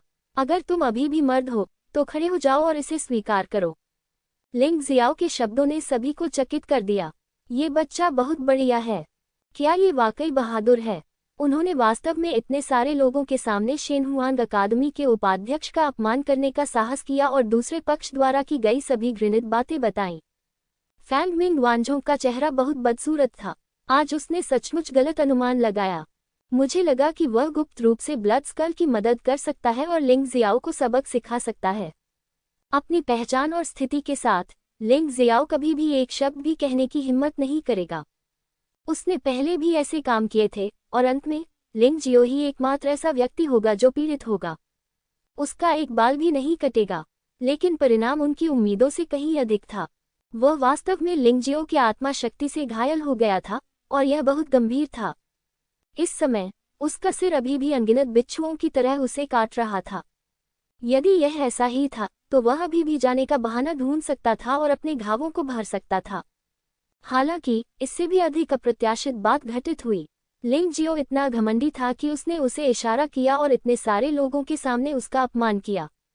अगर वह इस तरह से चला गया तो उसे भविष्य में लोगों को देखने में वाकई शर्म आएगी। आहम, तुम क्या बात कर रहे हो कमीने? मुझे समझ नहीं आ रहा। फैंग मिंग वानझोंग निश्चित रूप से यह स्वीकार नहीं कर सकता था कि उसने लिंगजियो पर हमला किया था। भले ही हर कोई जानता था कि यह तथ्य था, वह इसे स्वीकार नहीं कर सकता था। एक बार जब उन्होंने इसे स्वीकार कर लिया तो ये दूसरों के लिए एक बहाना बन जाएगा। वह अब गुस्से में था, यहाँ तक कि फैंग किंग्यान ने भी उसे इस तरह डांटने की हिम्मत नहीं की। ये बच्चा, एक साधारण इंसान, एक तुच्छ शिष्य, वास्तव में उसके साथ ऐसा व्यवहार करने की हिम्मत कर रहा था। क्या तुम नहीं समझते? ऐसा लगता है कि शेनहुआंग अकादमी के प्रतिष्ठित उपाध्यक्ष फैंगमिंग वानझोंग एक आदमी नहीं है। लिंगजियो ने व्यंग्य करते हुए कहा, तुमने कहा कि मैंने तुम्हें एक दिन तक व्यर्थ में इंतजार करवाया। ये वास्तव में हास्यास्पद है। मेरे और रक्त कंकाल के बीच टकराव मूल रूप से एक निजी समझौता था और कोई समय सीमा नहीं थी। यदि आप प्रतीक्षा करना चाहते हैं तो यह आपके ऊपर है। हाँ, मैं लिंगजियो लड़ाई देखने के लिए आप जैसे हिजड़ों का स्वागत नहीं करता। कहीं ऐसा न हो कि यह लड़ाई अपमानित हो जाए। आपने कहा कि मैंने आपके दिव्य फीनिक्स अकादमी को प्रचार पर बड़ी मात्रा में आध्यात्मिक पत्थर खर्च करने के लिए मजबूर किया, तो मैं केवल यही कह सकता हूं कि आप इसके हकदार हैं। क्या आपको अपने प्रचार के लिए मेरी अनुमति है? क्या मैंने शुल्क स्वीकृत कर दिया है? ये सचमुच हास्यास्पद है। आपने मेरे नाम पर पैसा कमाया और अब आप उसे गंवा रहे हैं। क्या आप मुझे दोषी ठहराएंगे? मैं तुम्हें सच बता दूं, मैं इस समय यहाँ जानबूझकर आया हूँ, सिर्फ तुम्हारी दिव्य फीनिक्स अकादमी को दिवालिया बनाने के लिए। लिंग जियाओ की बातें सुनकर फैंग मिंग बेहद क्रोधित हो गया। उसकी सांसें और तेज हो गईं, दिल की धड़कनें तेज होती गईं और उसका शरीर हिंसक रूप से कांपने लगा। वह चाहता था कि वह अभी बाहर जाकर लिंगजियो को कुचलकर मार डाले ताकि यह आदमी अपना बदबूदार मुंह बंद कर सके। हालांकि लिंगजियो का रुकने का कोई इरादा नहीं था। उन्होंने व्यंग्य करते हुए कहा, शेनहुआंग अकादमी के उपाध्यक्ष, आप बहुत प्रभावशाली हैं। दुर्भाग्य से मेरी नज़र में आप बिना लिंग के एक हिजड़े हैं। बस एक कायर जो कुछ करने की हिम्मत करता है लेकिन इसे स्वीकार करने की हिम्मत नहीं करता। बस एक नीच और बेशर्म खलनायक। डिवाइन फीनिक्स अकादमी को आप जैसे उपाध्यक्ष को पाकर शर्म आनी चाहिए। अगर मैं वहां बैठा होता तो मैं जमीन में एक ढूंढ लेता और उसमें घुस जाता। मैं अब भी जीने की गरिमा कैसे रख सकता था? लिंगजियो के धार्मिक भाषण के बाद अधिकांश लोगों को स्थिति समझ में आ गई। कोई आश्चर्य नहीं कि लिंगजियो ने अचानक दर्द से अपना सिर पकड़ लिया।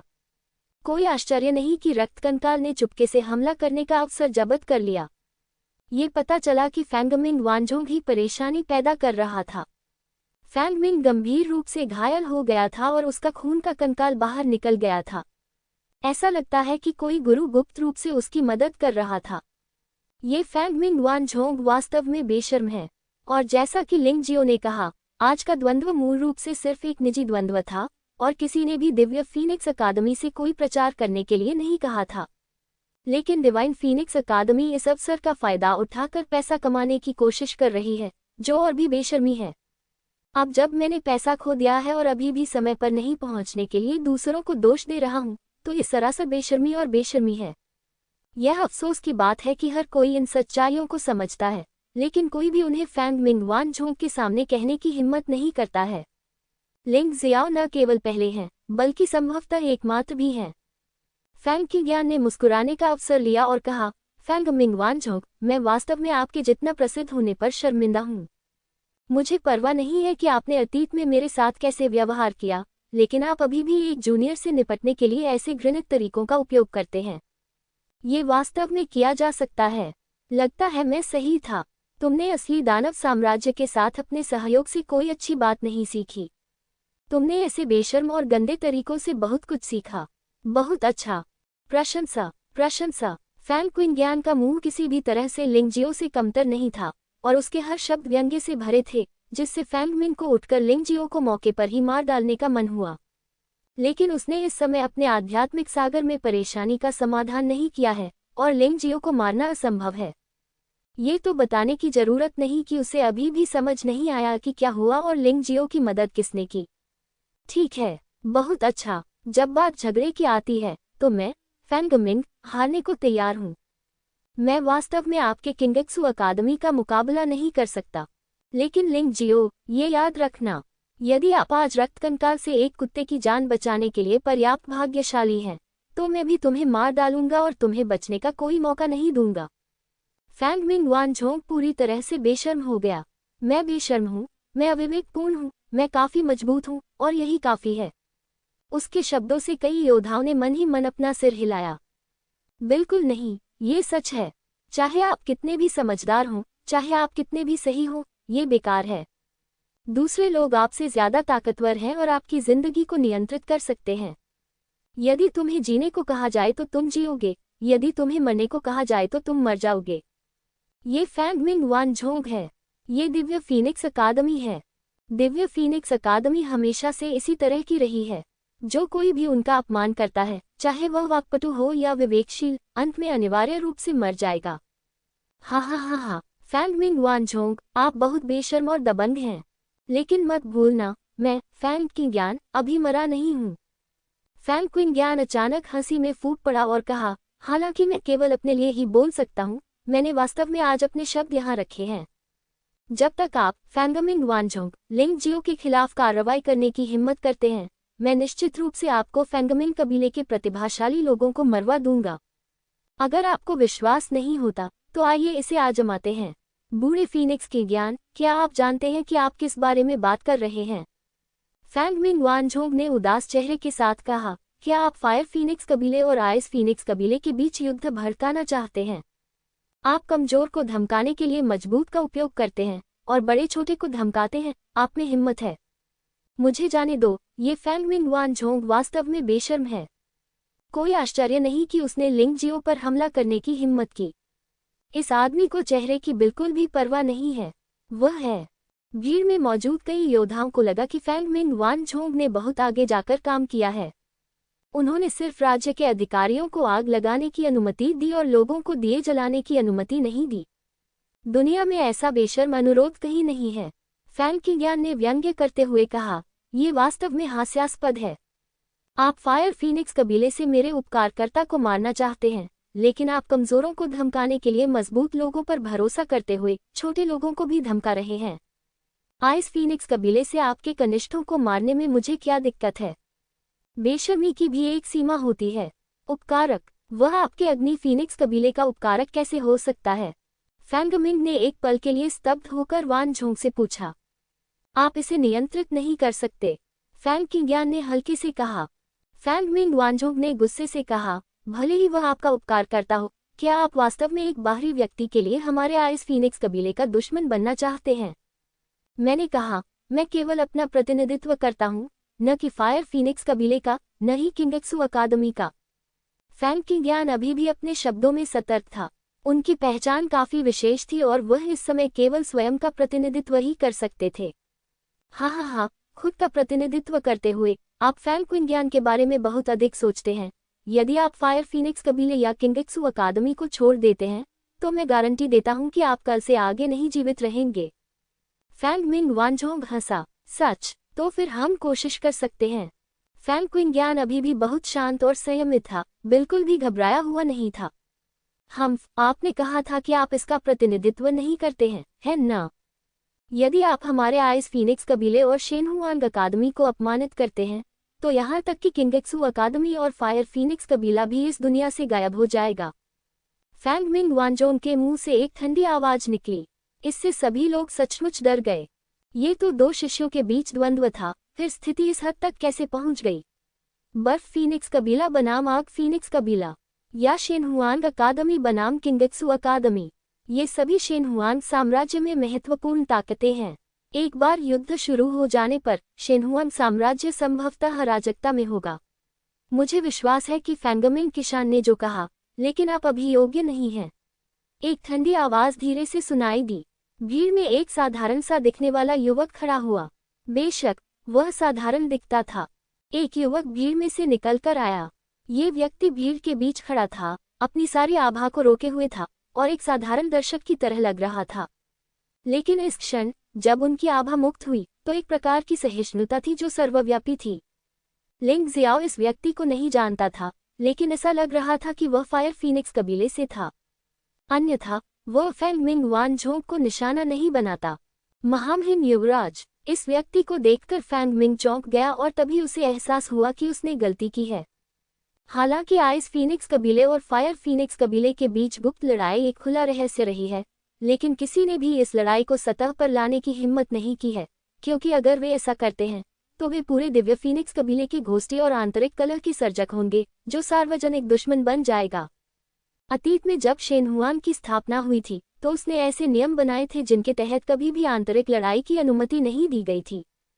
हालांकि यह नियम अब मूलतः नाम मात्र का ही रह गया है, लेकिन नियम तो नियम है।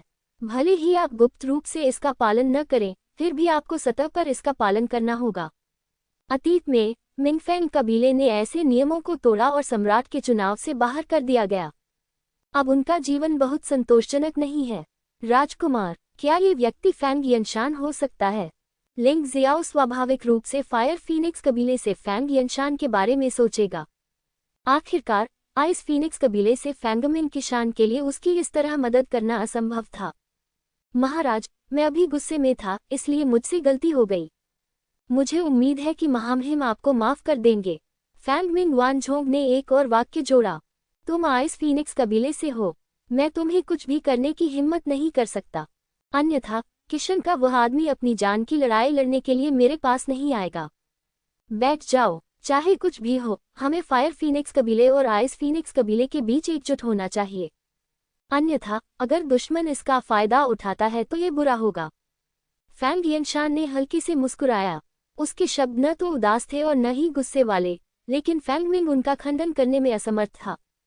तुम नाटक क्यों कर रहे हो? अगर हम वास्तव में एकजुट होना चाहते हैं तो तुम अग्नि फीनिक्स कबीले को हमारे बर्फ फीनिक्स कबीले में क्यों नहीं मिला देते? फेंगमिंग वानझोंग ने कुछ भी कहने की हिम्मत नहीं की, लेकिन वह अपने दिल में थोड़ा तिरस्कारपूर्ण था। यनशान, तुम कब आए? इस समय फेंग किंग्यान ने बीच में टोकते हुए पूछा। चाचा किंग्यान, मैं कुछ समय से यहाँ हूँ।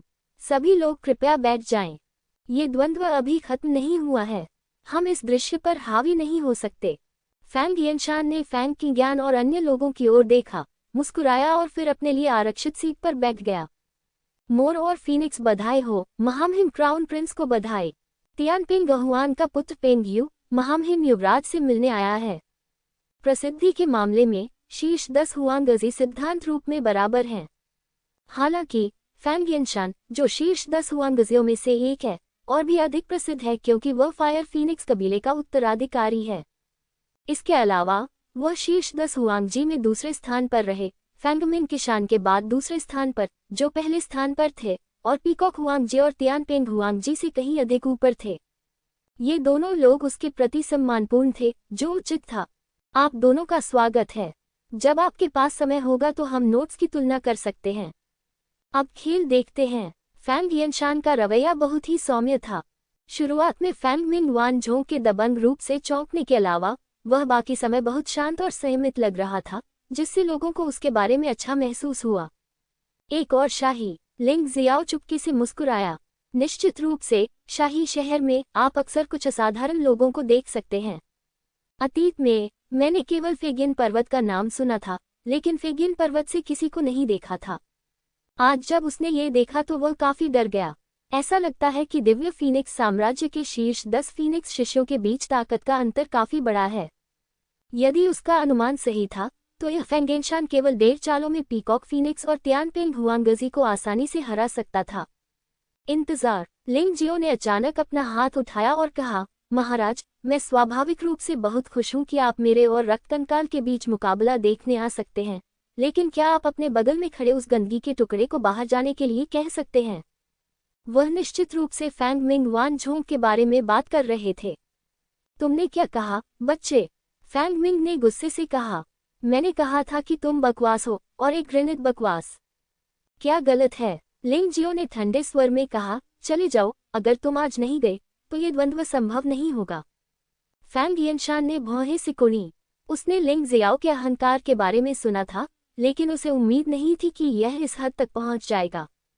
उसने वास्तव में फैंग मिंग वानझोंग को बाहर जाने के लिए कहने की हिम्मत की। इस समय फैंग मिंग वानझोंग लगभग सार्वजनिक आलोचना का लक्ष्य बन गया था और हर किसी की निगाहें उस पर थीं। यदि वह नहीं जाता तो युद्ध शुरू नहीं हो सकता, लेकिन अगर वह चला गया तो वह वास्तव में लिंग जियो से डर जाएगा। बच्चे, मेरा इंतजार करो। आखिरकार फैंग मिंग वानझोंग अभी भी अनगिनत आंखों से घूरे जाने की शर्मिंदगी को सहन नहीं कर सकता था। इससे भी महत्वपूर्ण बात कि उसे अपनी चोटों को जल्दी से ठीक करने के लिए वापस जाना था। आध्यात्मिक सागर में भयानक आत्मिक शक्ति उसे यातना दे रही है, जिससे वह बहुत असहज हो गया है। बस चले जाओ। फैंग मिंग वानझोंग को जाते देख लिंग जियो खुद को रोक नहीं सका और उसने उपहास किया। एक अगोचर तितली उसकी आस्तीन से बाहर निकली और फिर तेजी से आगे बढ़ी और फैंग मिंग वानझोंग को पकड़ते हुए चौक से बाहर निकल गई। क्या आप सचमुच सोचते हैं कि अपने खिलाफ साजिश रचने के बाद वह अपनी चोटों को ठीक करने के लिए सुरक्षित रूप से डिवाइन फीनिक्स अकादमी लौट सकता है? वह लिंग जियो से बात करना इतना आसान नहीं है। ब्लड स्कल, तुम कब तक वहां पड़े रहोगे? हमारे बीच का द्वंद्व अभी अभी एक बाहरी व्यक्ति के कारण प्रभावित हुआ है। अब चलो, खुलकर लड़ें। वह जानता था कि रक्त कंकाल घायल नहीं हुआ था। आखिरकार मानव राजा की अधिकांश शक्ति अभी फैंग मिंग वानझोंग के खिलाफ इस्तेमाल की गई थी। रक्त कंकाल का सामना वास्तव में ऊर्जा के रिसाव के बाद हुआ था। ब्लड स्कल अखाड़े में लौट आया, लिंग जियो को ठंडी निगाहों से देखा और अचानक पूछा, क्या वह शक्ति अभी तुम्हारी थी? नहीं, तो फिर तो आप निश्चित रूप से हार जाएंगे। ब्लड स्कल ने व्यंग्य किया। अगर अभी की ऊर्जा लिंग जियाओ की होती तो उसे आज की लड़ाई में कोई भरोसा नहीं होता, लेकिन चूंकि वह ऊर्जा लिंग जियाओ की नहीं थी तो उसे और किस बात का डर था। लिंग जियाओ उसके सामने उल्लेख के लायक नहीं था। वह चाहता था कि लिंग जियो यह समझे कि उसे ब्लड स्कल को उकसाना और उसके बहनोई को मारना कितना मूर्खतापूर्ण था। बेशक उसके कंधों पर शेनहुआंग अकादमी के लिए प्रतिष्ठा पुनः प्राप्त करने का भार भी था, इसलिए वह हार नहीं सकता था। मौत की रक्तलाल सांस फिर से फूट पड़ी और ब्लड स्कल की आंखें रक्तलाल हो गईं। लिंग जियो ने देखा कि सामने की रक्त खोपड़ी फिर से बदल गई थी और पहले से अधिक मजबूत लग रही थी। मुझे आपका धन्यवाद करना चाहिए। यदि अभी यह झटका न लगा होता तो मुझे डर है कि मेरी साधना इतनी जल्दी सफल नहीं हो पाती।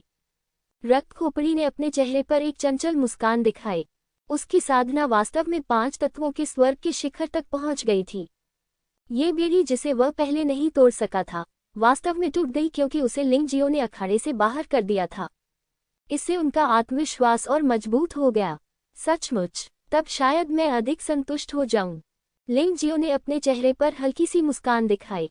छाया के रहस्य के तहत ठंडी तलवार का इरादा फिर से जारी किया गया था। हालांकि उसे दूसरे पक्ष की परवाह नहीं थी, लेकिन लिंग जियो दुश्मन को कम नहीं आंकेगा। जिस प्रकार शेर अपनी पूरी ताकत से खरगोश से लड़ता है, वह खाई में गिरकर मरना नहीं चाहता।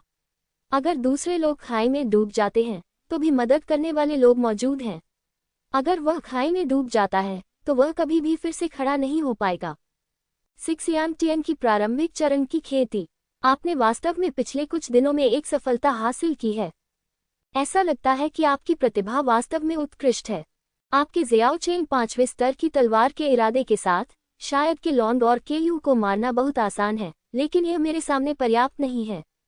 अब हार मानने में देर नहीं हुई है। खूनी कंकाल ने लिंग जियाओ को घृणा से देखा। यह उसका सच्चा तिरस्कार और अवमानना था। वह जानता था कि लिंग जियाओ ने के लॉन्ग और केयू को मार दिया था, लेकिन साधना के समान स्तर के साथ वे दोनों लोग उसके हाथों में एक भी चाल नहीं चल सकते थे। इसके अलावा वह पंचतत्व स्वर्ग के शिखर पर है और उन दो लोगों का उल्लेख करने लायक भी नहीं है। केयू ने भी अपनी हत्या से पहले मुझसे यही बात कही थी। मैं बस यह नहीं जानता कि तुम्हारा भी अंत उसके जैसा होगा या नहीं। लिंग जियाओ हल्का सा मुस्कुराया। तुम्हारा मुंह सचमुच शक्तिशाली है, लेकिन मुझे नहीं पता कि तुम्हारी ताकत भी उतनी ही है या नहीं। रक्त कंकाल ने ठंडी सांस ली। अगली बार मैं फिर से तुम्हारा मुंह बंद कर दूंगा। उसने बकवास करना बंद कर दिया, अपने दाहिने पैर से एक कदम आगे बढ़ाया और फिर अचानक आगे बढ़ गया और एक पल में लिंग जियो के सामने पहुंच गया। दोनों हाथों पर 2 रक्त लाल खोपड़ियां एक अजीब सी रोशनी उत्सर्जित कर रही थीं। इसने सीधे लिंग जियाओ के महत्वपूर्ण अंगों को कवर किया। Chiang Yui. लिंग जियाओ ने कोई हरकत नहीं की, उसने सिर्फ लाल सूर्यपंख वाले कपड़े को सक्रिय करने के लिए अपनी त्यान्यवान शक्ति का इस्तेमाल किया और धधकती रोशनी ने उसके पूरे शरीर को पूरी तरह से ढक लिया। विस्मयादिबोधक चिन्ह। एक जोरदार गर्जना हुई, चियांग यूई फट गई और रक्त कंकाल की मुठ्ठियां सीधे लिंग जियो के शरीर पर छप गईं।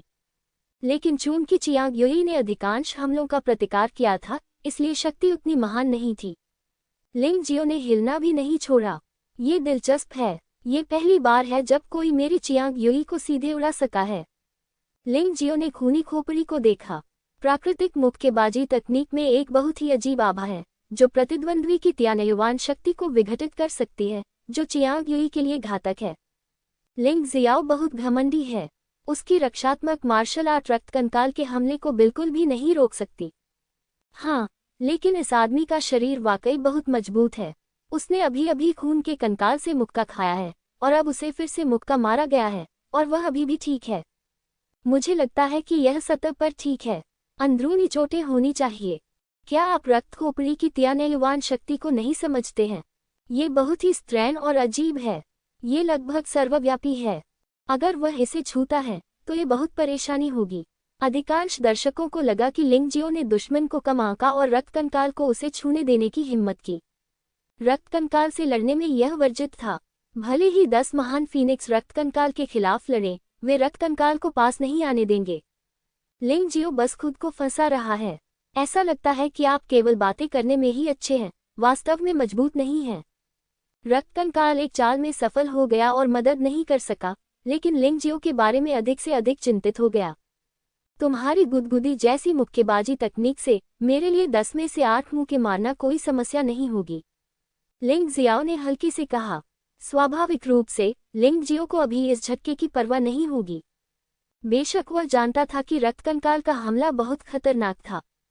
उसने ऐसा इसलिए किया क्योंकि वह दिखावा नहीं करना चाहता था, वह बस प्रतिद्वंद्वी की त्यान्यवान शक्ति का कुछ हिस्सा अवशोषित करना चाहता था और फिर उसे विश्लेषण के लिए शानहे मार्शल स्पिरिट को देना चाहता था। इस तरह वह जल्दी से समाधान पा सकता था। लड़ने के तरीके। ये रक्त कंकाल वास्तव में किसी भी युवा मास्टर की तुलना में अधिक शक्तिशाली है जिसका उसने पहले सामना किया है। यहाँ तक कि महान उपयाजक जो पहले क्रिस्टल फैक्ट्री में 5 तत्वों के स्वर्ग के शिखर पर था, वह रक्त कंकाल की तुलना में इस आदमी के जूते उठाने के लायक भी नहीं था। एक प्रतिभाशाली व्यक्ति तो प्रतिभाशाली ही होता है, लेकिन साधना के समान स्तर के साथ उसकी युद्ध प्रभावशीलता कहीं अधिक होती है। बेशक वह डर नहीं रहा था, क्योंकि वह एक महान प्रतिभाशाली व्यक्ति है। बस अगली लड़ाई में अपनी शक्ति दिखाने की बारी उसकी है। धीरे से स्टोरेज रिंग को सहलाते हुए उसके हाथ में गोल्डन क्रो तलवार दिखाई दी। उसके सुनहरे बाल, सुनहरी पुतलियां और सुनहरे शरीर के साथ मिलकर इसने उसे वाकई बेहद चमकदार महसूस कराया। फैंग यानरान जब गोल्डन क्रो तलवार को देखा तो वह थोड़ा उत्साहित हुई। वह वही थी जिसने लिंग जियाओ को सबसे पहले गोल्डन क्रो स्वॉर्ड लेने में मदद की थी। हालांकि अभी भी लिंग जियाओ ने ही भुगतान किया था, फिर भी उसके पास थोड़ा क्रेडिट था। ये बहुत अच्छा होगा अगर लिंग जियाओ इस तलवार का इस्तेमाल ब्लड स्केलेटन को हराने के लिए करे। यूनिया ने तलवार देखकर हल्का सा सिर हिलाया। ऐसा लगता है कि मैंने जो उम्मीद की थी वह अच्छी है। भूत का मुखौटा पहने हुए आदमी का शायद लिंग जियो के साथ बहुत करीबी रिश्ता है, अन्यथा ये गोल्डन क्रो तलवार उसके हाथों में नहीं होती। बेशक वह भी लिंग जियाओ की जीत का इंतजार कर रही थी। आखिरकार ये तलवार उसके त्यानलोंग नीलामी घर से आई थी। हाथ में स्वर्ण कौवा तलवार के साथ लिंग जियो की आभा मजबूत हो गई और एक ठंडी आभा ने पूरे स्थान को भर दिया, जिससे कई लोग कांप उठे। मैंने सुना है कि लिंग जियाओ तलवार चलाने में माहिर है, और यह सच भी लगता है। उसने अभी कोई कदम नहीं उठाया, इसलिए वह नुकसान में है। आगे क्या होगा? जो लोग लड़ाई देखते हैं वे रोमांच चाहते हैं, एक तरफा लड़ाई नहीं। स्वाभाविक रूप से लिंग जियो बहुत कमजोर नहीं हो सकता, अन्यथा लड़ाई इतनी जल्दी समाप्त हो जाएगी और उनकी यात्रा व्यर्थ हो जाएगी। लिंग जियो को गोल्डन क्रो तलवार निकालते देख वे अचानक फिर से दिलचस्पी लेने लगे। क्या तुम्हें लगता है कि तुम मुझे टूटी हुई तलवार से हरा सकते हो? रक्त कंकाल ने उपहास किया। तो फिर आप इसे आजमा सकते हैं। लिंग जियो ने शांति से मुस्कुराया और रक्त कंकाल पर गोल्डन कौवा तलवार का इशारा किया। मूलतः ठंडी तलवार की मंशा एक क्षण में गर्म हो गई और रक्त कंकाल को ऐसा महसूस हुआ कि उसका शरीर गर्म तलवार की मंशा से पिघल रहा है। वह अपनी छाती की ओर देखे बिना न रह सका। कपड़ों से जलने की बहुत बदबू आ रही थी। हालांकि वे अभी तक जले नहीं थे, लेकिन उसने इस तकनीक के बारे में कभी नहीं सुना था जो सिर्फ तलवार की शक्ति पर निर्भर होकर शारीरिक क्षति पहुंचा सकती थी। ये सच है कि तलवार की मंशा लोगों को चोट पहुंचा सकती है, लेकिन आमतौर पर इसका उद्देश्य आत्मा को नुकसान पहुंचाना होता है और दूसरा चाल की शक्ति को बढ़ाना होता है। ये लिंग जियाओ वास्तव में अपनी तलवार की मंशा को एक ठोस हमले में बदल सकता है। ये किस तरह की तलवार की मंशा है? रक्त कंकाल ने ठंडी सांस ली, ये जानते हुए कि वह लिंग जियाओ को शक्तिशाली तलवार के इरादे को इकट्ठा करने का मौका नहीं दे सकता। आत्मा शक्ति के मामले में वह लिंग जियाओ जितना अच्छा नहीं था, इसलिए वह केवल चालों से ही जीत सकता था। खूनी पंजे। एक जोरदार चीख के साथ रक्त कंकाल फिर से आगे बढ़ा। इस प्रहार ने अपनी मजबूत रक्त ऊर्जा के साथ न केवल तलवार के इरादे का ताला तोड़ दिया, बल्कि सीधे लिंगजियो की कमजोर जगह पर भी प्रहार किया। उसे विश्वास नहीं हो रहा था कि लिंगजियो का शरीर इतना कठोर हो सकता है। एक बार, दो बार नहीं, 3 बार। उसे दृढ़ विश्वास था कि उसकी मुठ्ठियां लिंग जियाओ की सुरक्षा को भेद सकती हैं। लाल सूर्य शंकु। लिंग जियाओ ने भी कार्रवाई की। तलवार की नोक हिली और चमकदार रोशनी तुरंत लाल सूरज के एक शंकु में संघनित हो गई। उसके बाद एक गर्जनापूर्ण ध्वनि हुई जो हवा को चीरती हुई और बिजली की तरह रक्त कंकाल को भेदती हुई आई। मेरे लिए इसे कुचल दो। रक्त कंकाल बेतहाशा दहाड़ रहा था और उसकी मुठ्ठियां धीरे धीरे पीली सफेद हड्डी के कवच में लिपटी हुई थीं, जो रक्त लाल खूनी आग से जल रही थी। विस्मयादिबोधक चिन्ह। दोनों मुठ्ठियों ने लाल सूर्य शंकु को छुआ और गतिरोध के एक पल के बाद लाल सूर्य शंकु बिखर गया और शेष खूनी आग लिंगजियो की ओर बढ़ गई। लिंग जियाओ शांत रहा। उसने अपने दाहिने हाथ में तलवार पकड़ी और अपने बाएं हाथ से लिपटों को पकड़ लिया, जिससे सारी खूनी आग जल गई। ये ज्वाला योद्धा की ऊर्जा और रक्त को प्रभावित कर सकती है। कोई आश्चर्य नहीं कि कोई भी इस पर बलपूर्वक हमला करने का साहस नहीं करता। शानहे वुहुन ने तुरंत खूनी आग की विशेषताओं का विश्लेषण किया और लिंगजियो मदद नहीं कर सका लेकिन मुस्कुराया।